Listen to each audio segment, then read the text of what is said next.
Chapter 11. A Strange Presence. Part 2.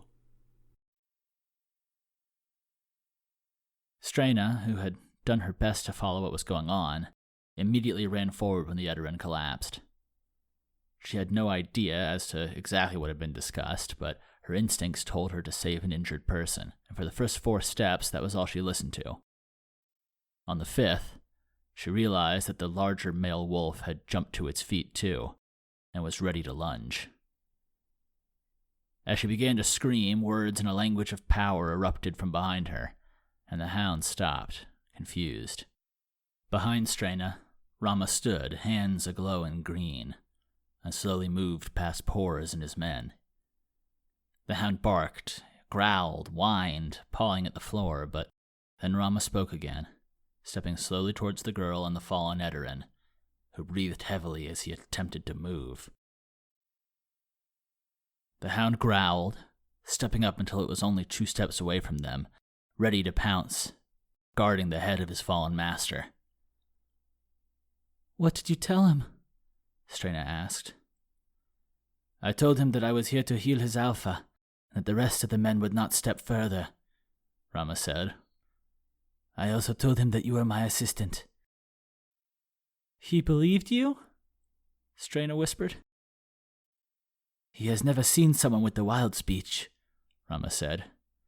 "But he will give us a chance. He will die before he allows more harm to come to the Edarin, though." As she spoke, Rama continued to slowly walk before kneeling down at the head of the fallen man. She looked, staring eye to eye with the hound, as if asking permission, and then gently stroked the Edarin's head. "Help me roll him over," Rama said. "He's heavy." With an eye towards the wolf, Strena helped Rama roll over the fallen Edarin, whose breath had grown ragged as his eyes focused and unfocused. His lips moved, but there were no words. What's wrong with him?" Strena asked. Rama's eyes grew wide as she put a hand to the man's neck. "To start, fever, late-stage exhaustion, dehydration, early-stage starvation, an infection, hypothermia," she said. "And his shoulder was torn nearly clean off his body, what looks like twice. It's a miracle he's still alive, much less awake." "He's awake?" Strena asked, looking at the unfocused eyes. "He won't let himself fall asleep," Rama muttered. "He refuses to." The healer closed her eyes, moving her hands over the man. "Some of these things I can't heal," Rama said, explaining to the girl. "The exhaustion, the fever, the dehydration, the hypothermia. But I can give him the best chance possible for his body to heal itself. We need to clear out the infection. And then there's a possibility that I can fix the shoulder, depending on how much it's healed already. Pors! Send someone to grab some water and food. He'll need it." The tall Uveran nodded, muttering to one of his brothers, who took off towards the town. "Girl, can you sense the places where he's broken?" Rama asked. "Close your eyes and listen. You should feel the infection." Strena placed her hand on the man's shoulder, and immediately noticed an angry web of foreign red and black energy in him. "Good, you can see it," Rama said. "And now we're going to drive that out." Strena kept her eyes closed, listening as a wave of green vibrance shot into the man's chest, flushing through the angry black and beginning to wash it away. "We're lucky," Rama said. "This could have been much, much worse. He's strong, very strong, with a life force like no Edarin I have ever seen. Now check the gap here, in his shoulder where the fibers are torn." Strena nodded, moving her hands across, proud of herself in spite of everything. She could feel where his shoulder had been ripped apart, like a hole had been punched through it angrily and then torn even wider. "Good God, This must have happened less than a day ago for it to be this fresh. I'm going to try to stimulate the fibers to heal, but I've got to make sure everything is in place first. Can you help me? Right here, kneel on his upper arm. Am I going to hurt him? Strena asked. No, but I probably will, Rama said. Strena sat on the man's upper shoulder, which twitched and nearly toppled her off. Rama muttered something to the Edarin, and then pulled. He grunted, and Strena could feel the half-healed fibers tearing away. Blood began to pour into the cloth bandage. Steady now, girl, Rama said, and then her hands began to glow again. Stay right where you are, Strena. The room glowed in green then, and Strena could feel the fibers slowly growing towards each other, knitting back together.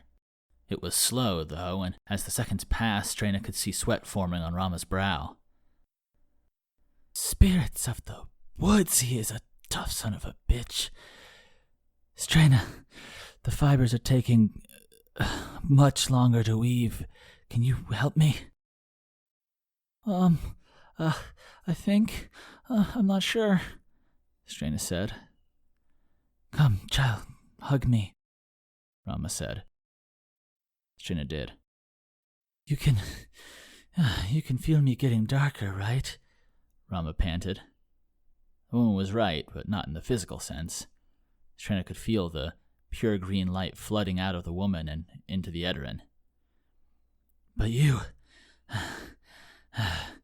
got so much light left, Rama said, breathing heavily now.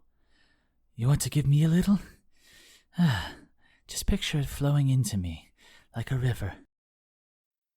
Strena pictured it, like the steady creek outside flowing from her heart through the older woman and then into the fallen Edarin man. It rushed, green vibrance filling the air again. Oh, that's enough, child, Rama said, and then the connection was severed. Strena sat back, head spinning from the transfer of energy, and now Rama practically glowed green with the power that Strena had given her. In time, the hole in the Edarin grew smaller, almost entirely gone, and then faded.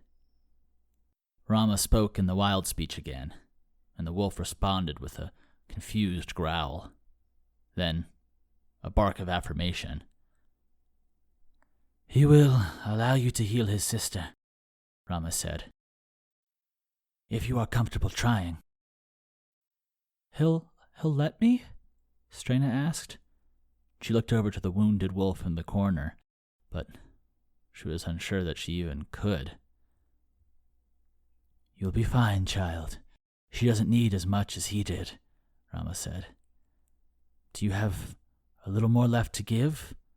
With how much you gave me, I could probably do it myself.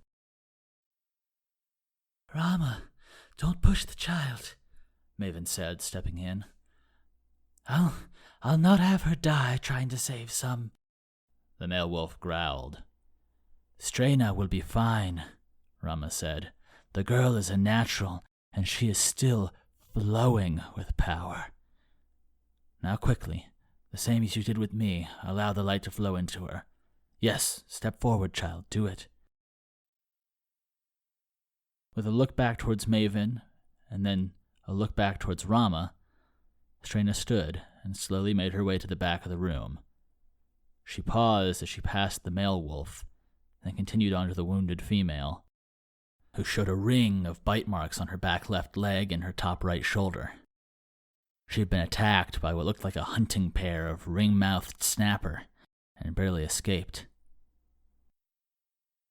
Putting her hands on the wounds, Strena imagined the little tears in the flesh slowly closing back together again, sealing up from the back to the front to push out any disease that had come from the fish attack. This time it went faster, as the light yet strong muscles of the wolf were quicker to knit together again, and Strena found herself with energy to spare. She funneled it into the wolf, hugging the beast tightly. Erratic breathing slowed, a gentle heartbeat strengthened, and then the hound's eyes flickered open once, only long enough for the wolf to look at Strena and whimper before she fell back asleep. When Strena stepped away, her knees were weak and she felt suddenly very tired. Staggering, she made her way over to Rama, who was on her hands and knees, sweat dripping off of her face. Come here, child, Rama said, reaching out for the younger woman. Strena walked over and knelt. You were good, Rama said. You did good for this. And though Rama herself was not sure, and even as the onlookers spoke in hushed tones about what they had done in healing the Edarin, Strena leapt into Rama's arms and smiled, because she knew it was true.